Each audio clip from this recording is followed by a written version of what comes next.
नमस्कार, मैं हूं नवेद और आप देख रहे हैं एनएमएफ न्यूज। वैलेंटाइन डे पर बीबीसी यानी ब्रिटिश ब्रॉडकास्टिंग कॉर्पोरेशन को आईटी यानी इनकम टैक्स ने लव लेटर क्या दिया, देश में बवाल खड़ा हो गया है। दरअसल बीबीसी के दिल्ली और मुंबई दफ्तर पर मंगलवार यानी कि 14 फरवरी को आयकर विभाग की टीम सर्वे करने पहुंची। आईटी टीम ने वहां कर्मचारियों के फोन ले लिए और दफ्तर से सभी कर्मचारियों को निकाल दिया। इस दौरान आईटी ऑफिसर और बीबीसी कर्मचारियों के बीच कहासुनी भी हुई। जांच अभी भी जारी है, लेकिन जैसे ही यह खबर मीडिया में आई, इस खबर ने देश भर में सियासी भूचाल ला दिया। कांग्रेस ने इनकम टैक्स डिपार्टमेंट के इस कार्रवाई पर केंद्र सरकार को निशाने पर ले लिया। कांग्रेस ने बीबीसी पर हुई इस कार्रवाई को अघोषित आपातकाल तक बता दिया। इधर बीजेपी ने इस पर कांग्रेस को इतिहास याद दिलाया, जिसमें कांग्रेस ने बीबीसी को बैन कर दिया था। आज हम आपको बीबीसी पर यह कार्रवाई क्यों हुई, कांग्रेस ने इस कार्रवाई पर क्या आरोप लगाए हैं, वो कौन सी विवादित डॉक्यूमेंट्री है जिसे इसमें घसीटा जा रहा है, और बीबीसी का विवादित इतिहास क्या रहा है, ये भी बताएंगे आपको कि बीबीसी का मालिक कौन है और उसे होने वाली फंडिंग कहां से आती है। सब कुछ आसान भाषा में आपको समझाएंगे। आप बने रहिए हमारे साथ। तो चलिए सबसे पहले जानते हैं बीबीसी के दफ्तरों पर आयकर विभाग क्यों पहुंचा। आयकर विभाग के सूत्रों के अनुसार बीबीसी पर इंटरनेशनल टैक्स में गड़बड़ी का आरोप है। इसी को लेकर सर्वे किया जा रहा है। यह गड़बड़ी बड़ी है और इसकी जांच बेहद जरूरी है। बीबीसी ने भी आईटी की कार्रवाई की पुष्टि करते हुए कहा है कि हम अथॉरिटीज का सहयोग कर रहे हैं और जल्द ही यह सिचुएशन सुधर जाएगी।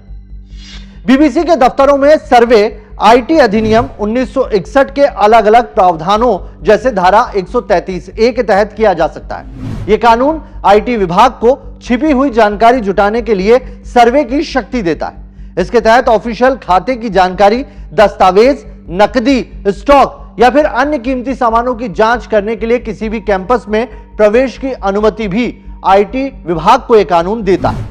जानकारी के मुताबिक बीबीसी दफ्तर में आईटी के 15 अधिकारियों की टीम जांच के लिए गई थी, जिन्हें काफी देर तक गेट पर ही रोक दिया गया। उन्हें अंदर नहीं जाने दिया गया था, जिसके बाद वहां बीबीसी के कर्मचारियों और आईटी के अधिकारियों में कहासुनी भी हुई। बाद में आईटी ने सभी कर्मचारियों को घर जाने को कहा और कार्रवाई दूसरे दिन भी जारी। सोर्सेस के मुताबिक आईटी को यहां से कुछ जरूरी दस्तावेज भी हाथ लगे। अब जानिए विपक्ष ने इस पूरी कार्रवाई पर क्या आरोप लगाए। बीबीसी के ऑफिस पर रेड के बाद कांग्रेस महासचिव जयराम रमेश ने कहा कि यहां हम अडानी के मामले में जेपीसी की मांग कर रहे हैं और वहां सरकार बीबीसी के पीछे पड़ी हुई है। विनाश काले विपरीत बुद्धि। कांग्रेस का कहना है कि पीएम मोदी पर बीबीसी की डॉक्यूमेंट्री की वजह से यह सारी छापेमारी की जा रही है और बीबीसी पर कार्रवाई अघोषित आपातकाल की तरह है। एक के बाद एक कई कांग्रेस के नेता सामने आए, मोर्चा संभाला, बयान जारी किए और बीबीसी पर हुई कार्रवाई को एजेंडे के तहत हुई कार्रवाई बता दिया और इसके पीछे बीबीसी की डॉक्यूमेंट्री है वजह। यह भी बयान दिए गए। कहा गया कि बीबीसी को सरकार की तरफ से टारगेट किया जा रहा है। अब जान लीजिए यह विवादित डॉक्यूमेंट्री है क्या, आखिर कब रिलीज हुई बीबीसी की यह डॉक्यूमेंट्री। बीबीसी ने गुजरात दंगों में प्रधानमंत्री नरेंद्र मोदी की भूमिका पर सवाल उठाने वाली BBC documentary India the Modi question बनाई थी, जिसे 2 हिस्सों में जारी किया गया था। इसका पहला हिस्सा 17 जनवरी और दूसरा हिस्सा 24 जनवरी को यूट्यूब पर सामने आया। पहला एपिसोड जैसे ही सामने आया, इसके बाद बवाल शुरू हो गया। विपक्ष के नेताओं और कुछ संगठनों ने बीबीसी डॉक्यूमेंट्री के जरिए पीएम मोदी और बीजेपी पर निशाना साधना शुरू कर दिया था। बीबीसी पर पीएम मोदी से जुड़ी डॉक्यूमेंट्री और उसका विवाद क्या है, अब यह भी जान लीजिए। गुजरात दंगों में प्रधानमंत्री नरेंद्र मोदी की भूमिका पर सवाल उठाने वाली BBC documentary India the Modi question biased और एजेंडे से जुड़ी थी। इस डॉक्यूमेंट्री के 2 हिस्से थे, जिसे बारी बारी से रिलीज किया जाना था। पहला हिस्सा जारी होते से ही बवाल खड़ा हुआ। इस डॉक्यूमेंट्री में कोर्ट के गुजरात दंगों पर आए वर्डिक्ट को भी दरकिनार कर दिया गया और प्री माइंडसेट से पीएम मोदी के खिलाफ इस डॉक्यूमेंट्री को बनाया गया था, जिस पर भारतीय विदेश मंत्रालय ने बाकायदा बयान जारी किया था। विदेश मंत्रालय के प्रवक्ता अरिंदम बागची ने 20 फरवरी को कहा था कि हमारी राय में यह एक प्रोपेगेंडा पीस है। इसका मकसद एक तरह के नैरेटिव को पेश करना है, जिसे लोग पहले ही खारिज कर चुके हैं। यहां तक कि ब्रिटेन के प्रधानमंत्री ऋषि सुनक ने भी ब्रिटिश संसद में इस डॉक्यूमेंट्री से असहमति जताई थी। बीबीसी डॉक्यूमेंट्री का दूसरा एपिसोड रिलीज होने से पहले ही केंद्र की मोदी सरकार ने 21 जनवरी को इस पर प्रतिबंध लगा दिया। केंद्र सरकार की ओर से जारी आदेश के बाद यूट्यूब और ट्विटर से बीबीसी डॉक्यूमेंट्री के लिंक तक हटा दिए गए थे। सुप्रीम कोर्ट तक पहुंचा था बीबीसी डॉक्यूमेंट्री बैन का मामला। यह भी जान लीजिए कि सिर्फ सरकार के बैन लगाने तक ही मामला शांत नहीं हुआ था। फैसले के खिलाफ कई ऐसे लोग थे जो कोर्ट तक पहुंच गए थे। फैसले के खिलाफ प्रशांत भूषण, एन राम, महुआ मोइत्रा ने सुप्रीम कोर्ट में याचिका दाखिल की थी।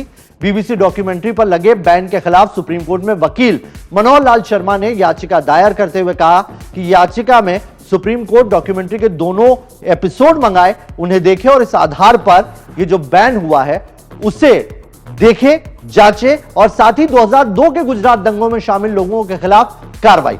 इस याचिका में यह भी कहा गया कि देश भर में डॉक्यूमेंट्री के प्रदर्शन की कोशिश कर रहे लोगों पर पुलिस के जरिए दबाव बनाया जा रहा है। याचिका में यहां तक कहा गया कि सुप्रीम कोर्ट को तय करना है कि अनुच्छेद 19(1)(2) के तहत नागरिकों को 2002 के गुजरात दंगों पर समाचार, तथ्य और रिपोर्ट देखने का अधिकार है या नहीं। अब यह जान लीजिए कि बीबीसी क्या है और इसके मालिक कौन है। British broadcasting corporation United kingdom का नेशनल ब्रॉडकास्टर है। जी हां, सरकारी ब्रॉडकास्टर है। यह दुनिया के सबसे पुराने और बड़े मीडिया हाउसेज में से एक है। इसके पूरी दुनिया में करीब 35,000 कर्मचारी हैं। यह 40 भाषाओं में अपनी खबरें प्रसारित करता है। 18 अक्टूबर 1922 को बीबीसी की शुरुआत एक प्राइवेट कंपनी के तौर पर हुई, लेकिन 1926 में इसे यूनाइटेड किंगडम ने सरकारी संस्था बना दिया, यानी कि यह ब्रिटेन का सरकारी अखबार। तब से आज तक बीबीसी रॉयल चार्टर के तहत इसे संचालित किया जाता है। हालांकि अपनी कवरेज के लिए यह पूरी तरह से स्वतंत्र है, ऐसा कहा जाता है। रॉयल चार्टर में बीबीसी का उद्देश्य भी साफ साफ लिखा है। यहां ध्यान दीजिएगा, बीबीसी के लिखे बायो के मुताबिक बीबीसी को यूनाइटेड किंगडम के सभी हिस्सों और पूरी दुनिया के लोगों की समझ बनाने के लिए विधिवत, सटीक और निष्पक्ष समाचार, करंट अफेयर्स और तथ्यात्मक प्रोग्रामिंग प्रदान करनी चाहिए। यानी कि बीबीसी ब्रिटेन के हितों से शुरू से बायज। बीबीसी की हिंदुस्तानी सेवा ने अपना पहला प्रसारण 11 मई 1940 को किया। इसी दिन विंस्टन चर्चिल ब्रिटेन के प्रधानमंत्री बने थे। बीबीसी हिंदुस्तानी सर्विस का उद्देश्य द्वितीय विश्व युद्ध के दौरान भारतीय उपमहाद्वीप के सैनिकों तक समाचार पहुंचाना था। बांग्लादेश की लड़ाई हो या फिर इंदिरा गांधी की हत्या या फिर कोई और बड़ी अंतर्राष्ट्रीय घटना, कई मौकों पर बीबीसी ने सबसे पहले खबरें दी, जिससे लोगों का इन पर यकीन बना। 2001 में बीबीसी हिंदी.com की शुरुआत हुई और फिर अन्य भारतीय भाषाएं इससे जुड़ती चली गई। अब जान लीजिए बीबीसी की फंडिंग और उसकी कमाई कैसे होती है। बीबीसी की ज्यादातर फंडिंग एक सालाना टेलीविजन फीस से आती है और इसके लिए उसे अपनी अन्य कंपनियों जैसे बीबीसी स्टूडियोज और बीबीसी स्टूडियो वर्स से भी पैसे मिलते हैं। ब्रिटेन की संसद भी इसको ग्रांट देती है। गौर कीजिए, ब्रिटेन की संसद से इसे पैसे मिलते हैं। साल 2022 में कंपनी को तब एक झटका लगा जब ब्रिटिश सरकार ने अगले 2 सालों के लिए वार्षिक टेलीविजन शुल्क पर रोक लगाने की घोषणा की और यह तक कह दिया कि यह जो ग्रांट दी जा रही है 2027 तक पूरी तरह से खत्म कर दी जाएगी। यानी कि बीबीसी के लिए आने वाले कुछ साल में अपनी भूमिका को न सिर्फ तटस्थ करना जरूरी है, बल्कि यह भी बताना जरूरी है कि क्यों वो वहां की सरकार ब्रिटेन सरकार के लिए जरूरी है। अब यह जान लीजिए कि इससे पहले भी बीबीसी की कवरेज विवादों में रही है। कई बार ऐसा हुआ है जब बीबीसी के कवरेज पर कई सारे सवाल खड़े हुए हैं। यह पहली बार नहीं है जब बीबीसी और भारत सरकार आमने सामने आए हैं। इससे पहले साल 2015 में 2012 के निर्भया गैंगरेप हत्या मामले पर बनी इंडियाज डॉटर डॉक्यूमेंट्री के प्रसारण को रोकने की सरकार ने बहुत कोशिश की। हालांकि बीबीसी उससे पहले ही उसे दुनिया भर में प्रसारित कर चुकी थी। लोकसभा में इस पर हुई डिबेट में तत्कालीन संसदीय मामलों के मंत्री एम वेंकैया नायडू ने कहा था कि हम डॉक्यूमेंट्री को भारत में बैन कर सकते हैं, लेकिन यहां पर तो सरकार को यहां का कि भारत को बदनाम करने की साजिश चल रही है। दरअसल साल 2008 में बीबीसी ने अपने एक शो में भारत के एक वर्कशॉप में काम करने वाले बाल श्रमिकों की तस्वीर भी दिखाई थी और बीबीसी के शो पर काफी हंगामा हुआ था। बाद में इसकी जांच की गई और सरकार ने जांचा तो बीबीसी के फुटेज फर्जी पाई गई थी। यानी कि यह दूसरी बार था जब बीबीसी के ऊपर सवाल खड़े हुए। मार्च 2015 में दिल्ली हाई कोर्ट ने बीबीसी की एक डॉक्यूमेंट्री को बैन करने के फैसले को सही ठहराया था। दरअसल इसमें निर्भया के दोषी मुकेश सिंह को दिखाया गया था और इसीलिए इसे इंटरनेट पर पब्लिश करने से रोक दिया गया था। 2017 में बीबीसी ने जंगली जानवरों के शिकार से जुड़ी एक डॉक्यूमेंट्री जारी की थी और इससे भारत की इमेज पर गहरा असर पड़ा, जिसके बाद सरकार ने इस डॉक्यूमेंट्री पर बैन लगाने का फैसला लिया था। आपको यह भी यहां पर बताना जरूरी है कि नरेंद्र मोदी की सरकार से पहले पूर्व प्रधानमंत्री इंदिरा गांधी की सरकार को भी बीबीसी के काम से दिक्कत होती थी।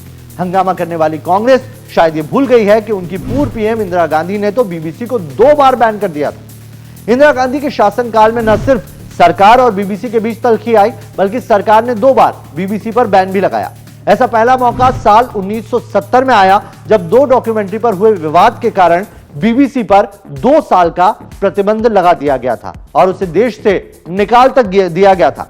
वहीं दूसरा मौका इंदिरा गांधी द्वारा लगाए गए आपातकाल के दौरान का है, जब देश में मीडिया से लेकर सुप्रीम कोर्ट तक सभी संस्थाओं से उनकी शक्तियां छीन ली गई थी। बीबीसी ने अपनी वेबसाइट पर डाले गए इतिहास में बताया है कि साल 1970 में फ्रांसीसी फिल्ममेकर लुइस माले की 2 डॉक्यूमेंट्री फिल्में कलकत्ता और फैंटम इंडिया ब्रिटिश टेलीविजन यानी कि बीबीसी 2 पर जो प्रसारित हुई थी, उसके प्रसारण के बाद ब्रिटेन में मौजूद भारतीय समुदाय और भारत सरकार में गुस्सा पैदा हुआ और उन्हें इन दोनों डॉक्यूमेंट्री में भारत को लेकर पेश की गई तस्वीर पूर्वाग्रहों पर आधारित और नकारात्मक लगी। इन दोनों डॉक्यूमेंट्रियों को न सिर्फ बैन कर दिया गया, बल्कि बीबीसी को 2 साल के लिए 1972 तक भारत से निकाल भी दिया गया था। यह खुद बीबीसी ने लिखा है। इसके बाद 1975 में देश में लगाए गए आपातकाल के दौरान बीबीसी को एक बार फिर देश से बाहर निकाला गया था। 14 अगस्त 1975 को इंडियन एक्सप्रेस अखबार ने अपनी एक रिपोर्ट में बताया था कि 41 कांग्रेस सांसदों द्वारा दस्तखत कर एक बयान जारी किया था, जिसमें बीबीसी पर कुख्यात